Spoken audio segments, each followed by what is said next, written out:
Well, first of all, thank you so much for doing this, Pete. Thank you for having me, man. A pleasure, man.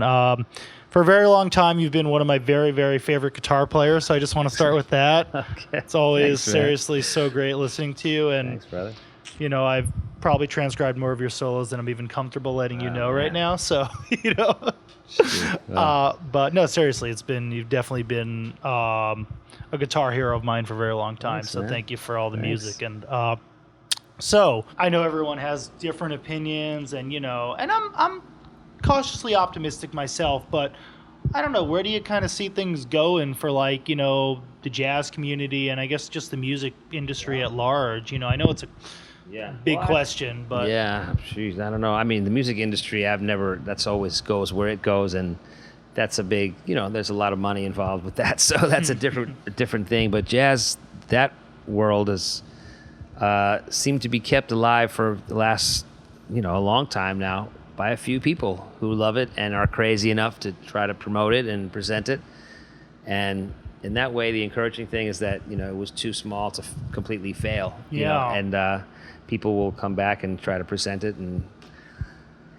and keep our circuit alive on different levels. You know, there'll always be big concert halls for the few artists in jazz that can draw those kind of people. But otherwise, it's a pretty grassroots thing. And putting a tour together is just like you go from town to town where there's like some nut who has a club, or like there's some person who just cares enough to keep it in their community and builds, finds the people that care about it, and it sustains itself. So those people will be hungry for it, and there'll be a lot of enthusiasm, and then we'll see what the larger future about travel and everything like that, totally, and how people come off of this, how it changes life.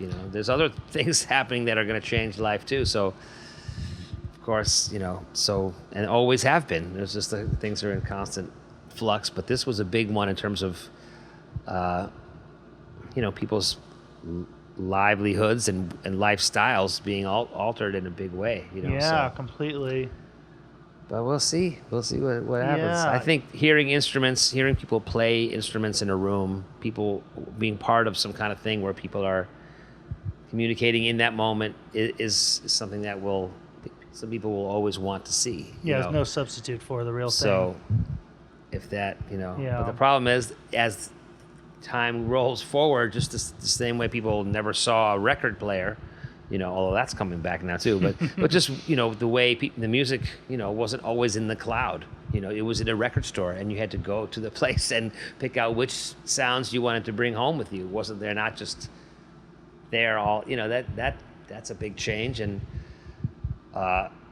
that's a good thing. Things are accessible to people, but as long as it doesn't change the fact that when you can kind of touch it and feel it and it's right there, that immediacy isn't taken for granted, and ultimately, we don't need that. We don't need to go hear music. Yeah.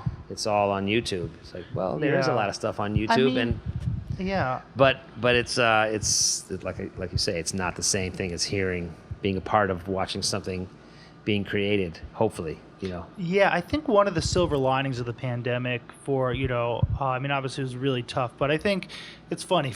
Like the first 2 or 3 months, everyone was like on social media and obsessed with we're going to support each other. And then, when things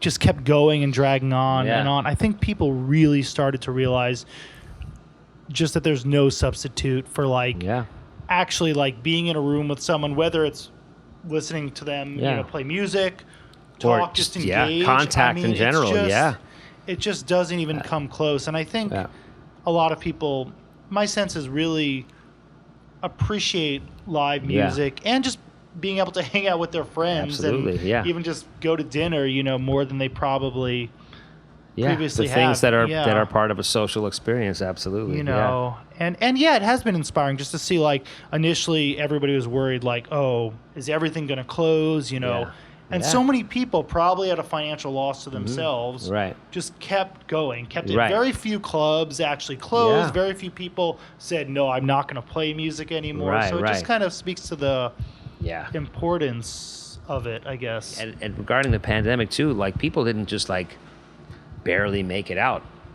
I mean, some obviously, in various different ways, of course, but the people that are still playing, as you say, and still doing it, everyone sounds better. Everyone has more urgency, no one just kind of got soft because they stopped playing gigs for a year. It would take a longer time to really lose your instincts, but people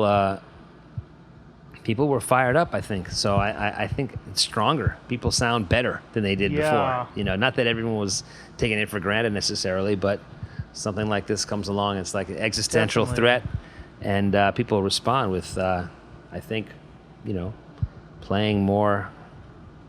Yeah, I really intensely felt that too. Yeah. Awesome, man. Well, Pete, thank you thank again you, Aleksi. so much for doing this. Tall you, man. Thanks for having me. So great, and you too. Sound beautiful, man. Keep doing your thing, man. Amazing. Thanks, yes, sir, man. Appreciate it. All right.